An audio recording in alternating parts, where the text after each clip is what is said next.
Welcome to the No Quit Living podcast. Our primary objective is to motivate and inspire our listeners to never quit. The reality of life is simple. We all fall. We all fail. At times, we get knocked down. The question is, do we get back up? Are we stronger? Are we better prepared to attain the maximum of our potential? Thank you for joining our No Quit tribe. As you go for your greatness today, never quit. And remember, we rise by lifting others up. Welcome to episode number 378 of the No Quit Living podcast. I'm your host, Christopher J. Worth, and today's theme of the day is reflection. Our quote of the day comes to us from Richard Carlson. Reflection is one of the most underused yet powerful tools for success.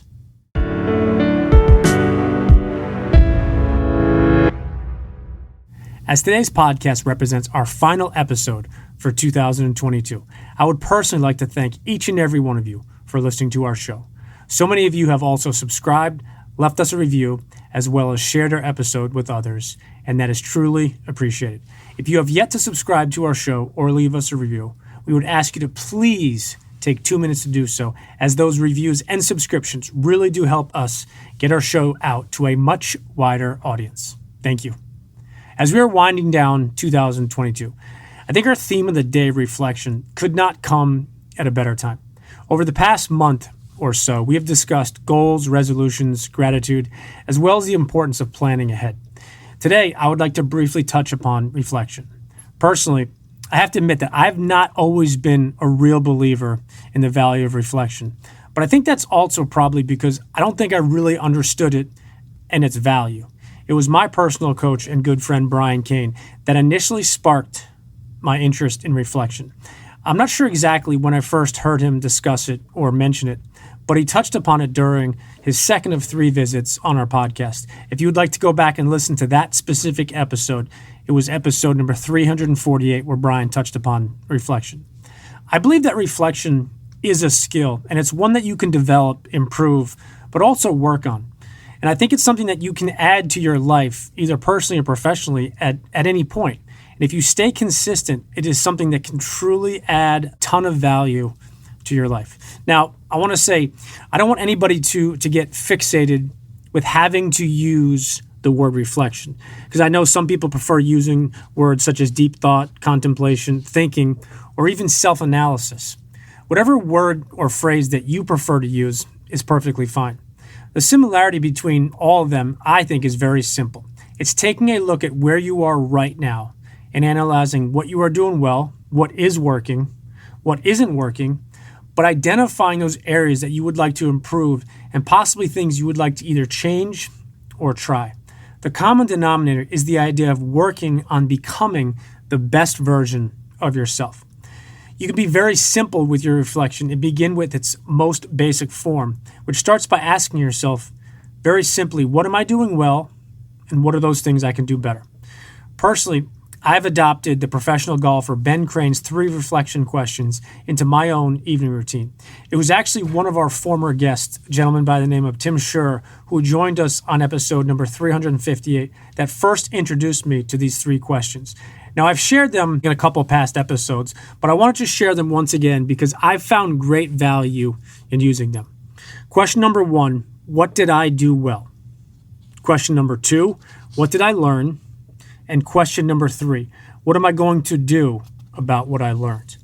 It reminds me of something that Sarah Blakely shared. She is the founder of Spanx. She's also the wife of Jesse Itzler. And she shared something many years ago. First time I heard it was actually when she was a guest on Shark Tank.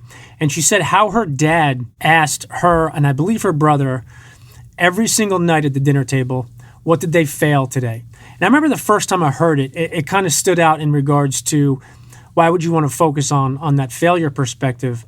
But then she's talked about it not only on that Shark Tank episode, but on many other podcasts and times she's spoken on the value of what he ingrained in them, which is learning and growing and becoming better. And I think those 3 questions that I shared before, what did I do well, what did I learn, and what am I going to do about what I learned, are similar to what Sarah shared, but it's a little bit different.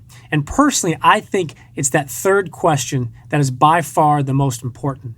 To me, that is where either the action takes place or it doesn't. A guest of ours, Jordan Montgomery, who was on our last podcast, said something really powerful that stood out to me about this. He said that there is a saying out there, knowledge is power. But he said he didn't necessarily agree with it because knowledge is power, he said, when action is taken. Now, when he said that, I have to say my eyes lit up because I firmly and 100% believe that knowledge is incredibly powerful and important.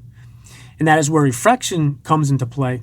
But having or gaining that knowledge and doing nothing with it, it's the same thing as not having that knowledge at all, which is why that third reflection question is the most important one. Now, one thing I really like specifically about those three reflection questions are the words that are chosen. The questions don't mention loss, failure, mistakes, and they also don't mention the words win, victory, success, or succeed.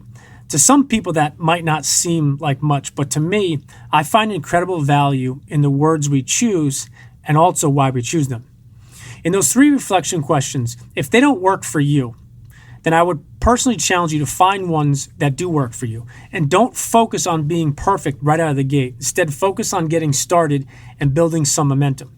In the past, I know that personally, I've struggled with trying to be perfect when I launch something new or when I try something new. Those thoughts or hopes of perfection often keep me from moving forward and sometimes even keep me from starting things. With some work on myself, I've changed gears in regard to instead putting my energy and efforts into getting started and making those adjustments and tweaks along the way when necessary. And with that idea, it reminds me of one of my favorite quotes by General Patton: "A good plan violently executed now is better than a perfect plan executed next week."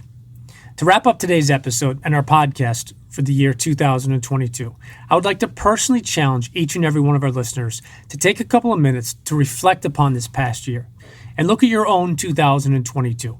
What are those things that you are proud of, your successes, and perhaps identify those areas where you fell a bit short, or perhaps those areas where you might have dropped the ball this past year. I caution you not to compare yourself to anyone else or to compare yourself to their success. Instead, compare yourself to who you are today and look forward to tomorrow and next year with hope, positivity, and most importantly, excitement.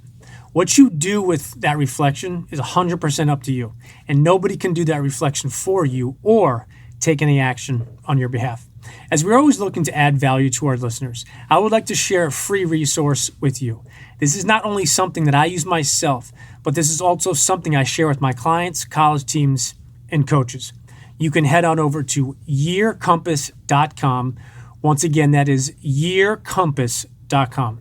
I encourage you to take a look at this incredible free reflection tool and resource, especially if you are interested in looking back and reflecting upon this past year as you begin to plan for the next year.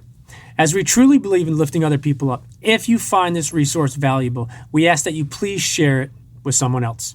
And lastly, I hope that everyone, each and every one of our listeners, ends your 2022 on a positive note, and you begin 2023 on fire as you put together your plan to not only crush the new year, but to also make 2023 your best year yet. And as we always say, remember that we rise by lifting others up. And lastly, to our listeners, thank you. We truly appreciate your time, and we hope our episodes inspire you to keep on attacking life and never giving up. To quote Dr. Norman Vincent Peale, it's always too early to quit.